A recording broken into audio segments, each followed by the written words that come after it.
freelance writing, end of year stories, gift guides. We will go into it today. So my friend, Joni Sweet, she is a freelance writer for all the big publications you've probably heard of, including National Geographic, Time, Forbes, and so many more. So welcome to the show. Hi, Gloria. Thank you for having me. I really appreciate it. So can you tell me a little bit about your area of coverage as a freelance writer? Sure. I consider myself a generalist, meaning I cover a bit of everything. But over the years, my favorite niches have been travel, health, and wellness. And I've also dabbled quite a bit in personal finance as well. So those are my main beats, but don't be surprised if you see me writing a story about food or something like that. Oh, so basically all the fun things. Check, check, check. I love it. So is it mainly about the physical products or do you also do experiences too? I do a ton of product coverage as well as experiences. So a lot of the experiences I cover happen to be in travel and hospitality. So I might write a hotel review or write about a new museum or a tour you can take. I love taking bike tours. So those are some of the experiences I write about. But I also do a ton of gift guide coverage and product reviews. I've reviewed everything from coffee makers to e-bikes, and gift guides allow me to cover just about anything. No matter what product is out there, I think there's a gift guide that it could be a fit for. That's amazing. I get this question a lot from our small business founders, which is, I make something, maybe it's not a candle or something that you would think of as a gift. Maybe I make something digital or I make print on demand or I have an experience. Would that be something that can be covered in a gift guide or not really? I think so. I think you just need to find the journalists covering the gift guide themes that would make sense for. I remember I was doing a lot of writing for bestproducts.com a few years ago. As we got closer and closer to Christmas, they started tailoring their new gift guide assignments to things you could get last minute or personalized. And I think that's where some of those more digital products or experiences can come in, because people can buy a gift guide for an experience that a loved one can have in the springtime. Or they could buy a personalized digital product that they're really excited about giving, and they don't have to worry about it getting shipped on time. So I definitely think there's an opportunity for those types of products. Oh, I love that. So at the time of recording, we're kind of beginning of November. Would you say it's too late for gift guides, or what other buckets of categories can people still pitch for? I think we are in peak gift guide season for digital. It is definitely too late to get in print gift guides. Usually those wrap up by August at the latest, sometimes even earlier than that. You're usually looking at anywhere from a 4 to 6 month lead time for major magazines and being in print. But digital, I am actively working on 5 gift guides right now. All of my colleagues are in gift guide land as well. So now is a great time to be pitching gift guides. And I think can continue to do so throughout November. And keep an eye out in December as well, because a lot of times we're updating gift guides later in the season. Products sell out. We want to keep our gift guides fresh and full of things people can buy right now. So you might see editors offering opportunities to get new products into existing gift guides as they refresh. And I also heard there's also gift guides of how to spend your Christmas gift card. So it's not just a Q4 thing. But I want to touch upon the print versus digital. So just to reiterate, print is like grocery checkout aisle where you're reading it versus digital, which is probably the most of what people are looking for now with that SEO. That's right. If you pick up any magazine that's holiday themed, you're probably going to see some sort of gift guide in there right now. This time of year, that's really popular. If you think about when you're having trouble buying a gift for somebody, you're like, oh, it's my dad. He has everything. I need ideas. You go to the internet and start searching gifts for dad or gifts for dads who like to golf. And you start getting really specific to try and find that perfect gift for the person in your life. And the articles that come up in those search results, that's what myself and my journalist colleagues are working on right now. We're working on those articles that appear in search results to help give you the best gift ideas of the season. Yeah. So it's also doing the research that you're doing, which is like Google Trends, what people are looking for. But I also heard that a lot of times you don't actually write brand new categories of gift guides. It's kind of the same categories. You just refresh the products in them. Is that true? It depends on the publication. I would say I used to write a lot more original gift guides. So I'm talking brand new themes, or maybe I did a gift guide for travelers last year and I might write a totally fresh one this year. As editorial teams get smaller and resources get more scarce to produce new content, I think we are seeing more updates now than we used to. That's so good. So if I was a brand, I had no idea where to start, I guess I can just search for what are the top categories for gift guides. I mean, obviously Perplexity and AI can help you with that too, but would you say that's a good place to start? Because I always get asked, well, how do I know what people are writing? Is there an editorial calendar that can be shared? And well, obviously there is no editorial calendar that can be shared. How can I start to tell my people, here are the stories that are most likely always going to be written every year? I mean, think about who you're buying gifts for. Mom, son, daughter, daughter-in-law. Think about all the people in your life that you're buying gifts for. There's probably gift guides going on for those categories, as well as common interests. So travel, golf, wellness, foodies. So you can also think about the types of people that your particular product might be good for and start searching for gift guides related to that type of person. Or you can search for hobbyist kind of gift guides. If you produce something for gardeners, look up best gifts for gardeners and see what journalists were covering that in the past, what publications were covering it, and try and get in touch with those folks to ask if they're updating it or working on anything similar this year. That's so good. So that's really a pro tip, is refreshing it. Are there any other pro tips or do's and don'ts when it comes to maximizing our chances as small businesses to get featured maybe in our first ever gift guide? Yeah, I think one of the best ways to find out about what journalists are working on is by reading their Substack newsletters. So many of us have them right now. And most of the time, we're sharing what we're working on completely for free, even if we have paywalled content as well. Usually we're sharing the projects and the upcoming gift guides we're working on without any cost whatsoever. So you can subscribe completely for free and just keep an eye when you get those newsletters in your inbox. Just take a quick glance, see like, oh, this journalist is working on these 4 things. Does my product fit into any of these categories? And if so, reach out right away and send a very short, sweet email explaining, hey, I saw that you're working on gift guide on the best gifts for gardeners. I offer beautiful pottery that can be used for plants. Here's my best-selling product. Write 1 sentence about it, maybe add a photo. And you can say, would you like to cover this? Or you can say, I'd love to send you a sample of this product for consideration. Something like that. That's enough to get on their radar. So good. Substack is a private blogging platform, and so many writers are on there, including yourself. And we got connected because I do follow your Substack, and you do share about the stories that you're actively working on. You even give detailed examples of how to pitch you, what to put in the subject line, and your email. So it is so gold. For someone just starting Substack, how do they go about even finding journalists like you that cover physical products? That's a really tricky thing to do because Substack doesn't have a great search tool. You can't type into Substack journalists to follow or something like that. So it's a little tricky. I would say start researching who's writing about products that are similar to yours or who's writing for magazines that you wish your product would be featured in, and start Googling their names and the word Substack. That's a good way to see if they have a Substack. And often once you find 1 or 2 journalists whose Substacks are something you want to read and follow, they will recommend other journalists to you. So you'll start getting more and more leads on journalists to follow. And there's probably more than 100 journalist Substacks out there right now, maybe 200 or more. And I'm sure that's something the AI tools can help you with as well. If you just ask ChatGPT or Perplexity or something like that, who are the top journalists on Substack that I should follow for leads on getting coverage, I'm sure it would come up with a list of results. Actually, I want to test that myself. That's how I found you. So if you type in, so Joni spelled Joni, sweet as in like sweet dessert. When you follow her, there will be a pop-up that shows you other people. So just do that. If you're listening and you're like, I don't know where to find journalists, just literally go into Substack, type in Joni space sweet, and just follow her and you'll be able to get other recommendations. So that is so good. So we talked about print versus digital. We talked about how to find what you're writing about, Substack. Let's talk about the actual pitch. Are there any pitching do's and don'ts that you're just like, ugh, I wish this person knew not to do this? People overestimate how much time journalists have to read your pitch. This time of year, I'm getting well over 150 pitches per day.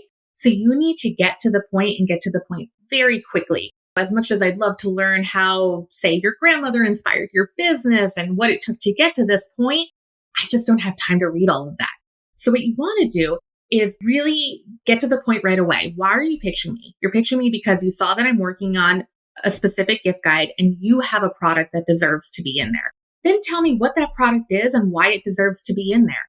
Is it the best-selling product? Is it absolutely beautiful and would look great on a shelf?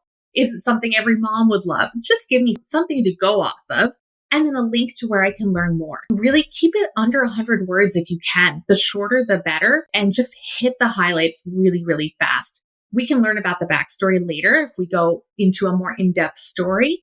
But if a journalist opens an email and sees a giant wall of text from somebody they don't know, they might close it right away because we just have so much to get through in the day and we don't have time to read 1,000 words about a brand or product, even if it sounds amazing. Yeah. And we all think our story is amazing, and which it is. but it's really about the product. So I love what you said about that. And I actually teach this method about exactly how to pitch, but it's always that part that gets us tripped up because we're not used to writing in that way to journalists. So we're used to selling to customers, but that's not the way to talk to you because you're not going to buy their product. You're going to write about it. So what are some other do's and don'ts in terms of photos, or what if this person only has one product or they have 60 products? How do they go about knowing which one to include? My preference is that you pitch me one, maybe two products max for a gift guide. Even if all 60 of your products work for my gift guide, I don't have time to go through them all. So tell me which ones would be the best fit. Usually that's a best-selling product or something super unique that your competitors really aren't offering. Those are great things to highlight.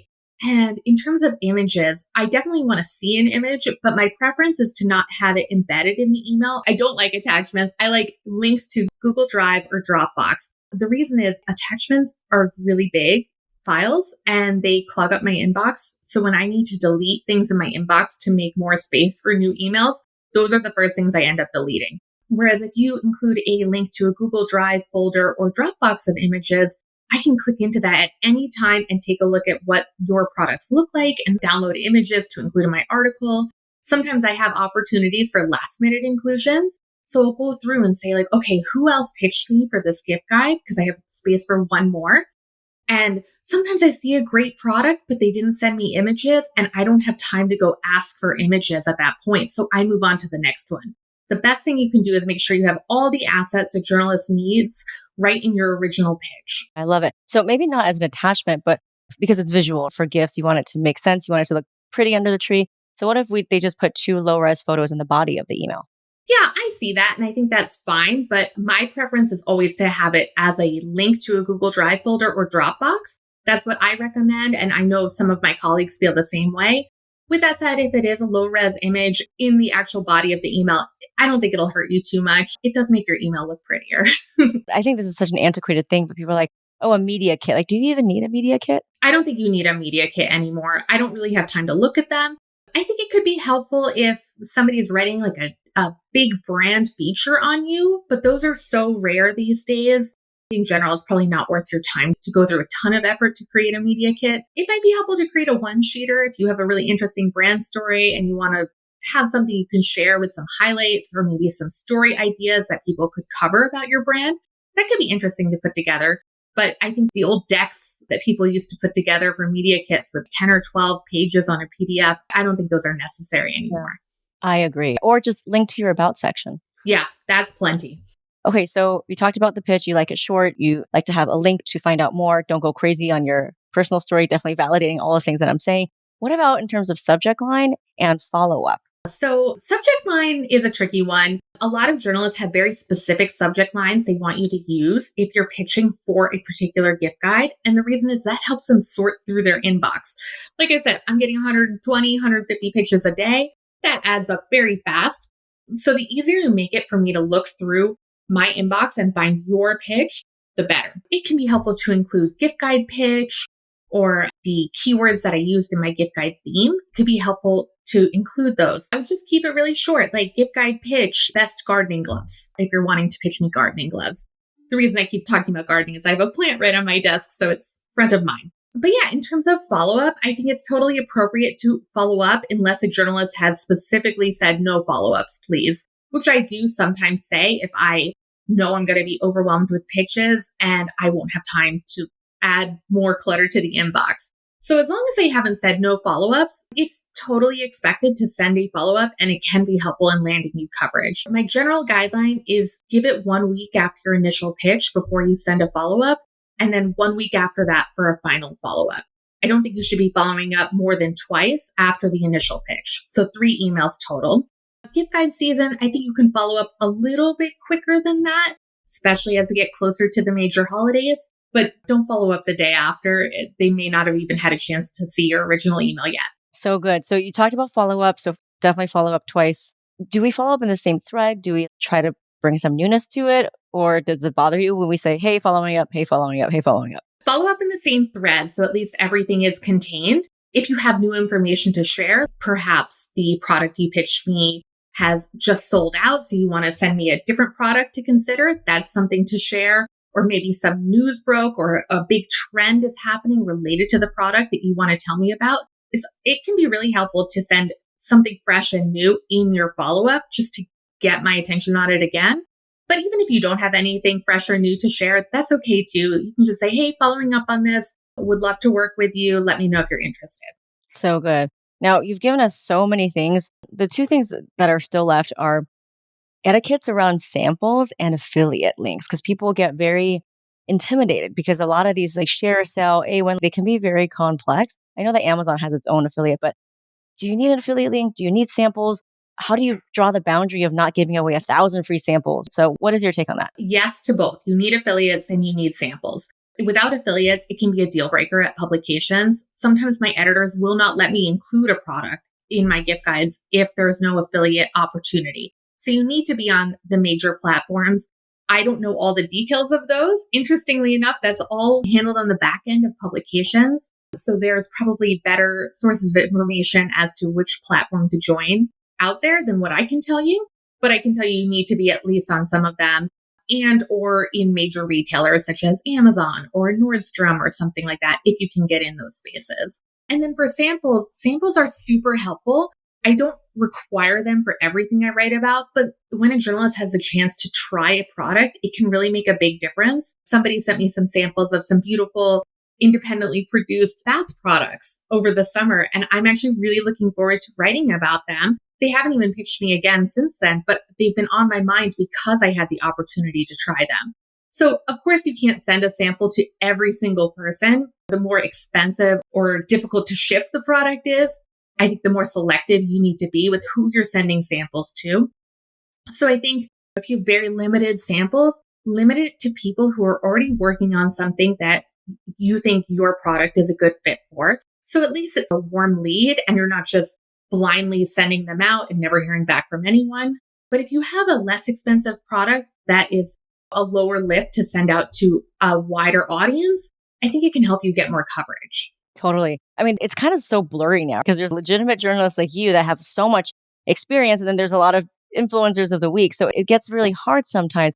But would you say that from an integrity point of view, like if you're asking for a sample, it means you're at least somewhat interested in finding out if it's possible for coverage. You're not just dying for samples because you already get so many samples. I turn down way more samples than I accept. I'm offered samples every day, and the vast majority of them I turn down, even if the product looks great, because I run out of room and breaking down all these boxes is kind of a pain. So with that said, there are people out there who do their holiday shopping via press samples. So you do need to have your guard up. What I would do is maybe look at the history of that journalist's body of work. Look at how often they're covering products and covering products similar to yours. If they've never covered a product similar to yours and they're not actively working on an assignment in which your product could be included, I might be a little hesitant to send them a sample.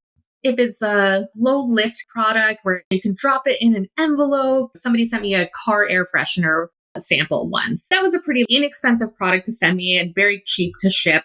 So I think those you can send out a little more freely without worrying too much if you're going to get a return on that. But obviously, the more expensive or difficult to ship, the more careful you have to be.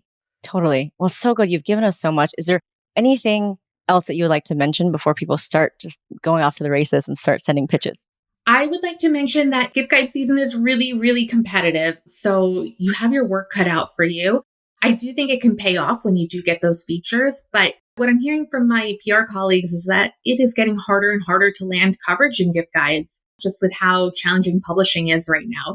So if you're not getting the response that you would hope for, don't take it personally. Just understand that it's the reality of the industry and keep working on that strategy. There's so many gift guide opportunities throughout the year, including Valentine's Day, Mother's Day, Father's Day. So even if you don't get the return you want on holiday gift guide, you can keep tweaking your strategy and pitching again for future holidays so that the effort you're putting in now continues to pay off throughout the year. So good. And connect with journalists like you because that personal connection goes so far. And it's so validating because we have so many members featured. And I would say it's getting easier to get featured. So we must be doing something right. And guests like you on the podcast, how can people find you and support your work? Yeah, so Substack is the best way to keep up with what I'm working on. And it's myname.substack.com. So JONISWEET. And if you want more in-depth help, I also offer flash consulting services, which are just 30-minute sessions you can book on demand. And we can meet and go through some challenges that you're going through and learn how to work with journalists a little bit better. And I also have a service called the Pitch Fix where you can get in-depth feedback on a pitch that you're working on. So good. Thank you for dropping all the gems. And I cannot wait to follow your Substack, continue to follow your Substack. And hopefully some of our members will get featured after I tell them to follow your Substack too. So go ahead Yes. and follow her on Substack, Joni space Sweet. Thank you so much for being on the show. Thank you, Gloria. This was a lot of fun and good luck to everybody for gift guide season.